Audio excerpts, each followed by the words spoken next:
কিরে থরথর করে কাঁপছিস কেন? আসলে কি ওর ড্যাবাগুন একটু বড় বড় তো সেইখানে একটু জাহাইতাইছে।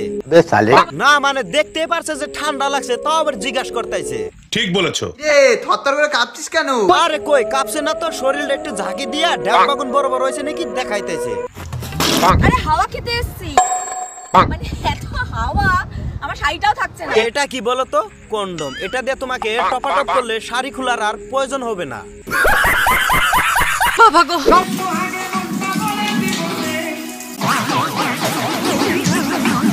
আরে হ্যাঁ, তোমাদের গানটা শুরু হয় বেডরুমে থেকে আর শেষ হয়ে যায় বাথরুমে, ঠিক এইভাবে। বাবা গো, আরে না না না, আমরা তো প্রতিদিন স্নান করি, কিন্তু আজকে আমি তোমাকে টপাটপ করে স্নান করব। কথা কি ক্লিয়ার না ভেজাল আছে? আরে আপা বলছিলাম কি পদিনে দিয়ে হবে না, আমার টুনটুনি দিয়ে একটু টপাটপ করলেই হয়ে যাব। আরে আপা বলছিলাম কি এরকম গোল গোল করে নাচতে যায় তোমার মাজাটা আবার ভেঙে নিও না। মাজা ভেঙে পড়ে থাকবে বা একদম। তুই বর্ষা বিকেলের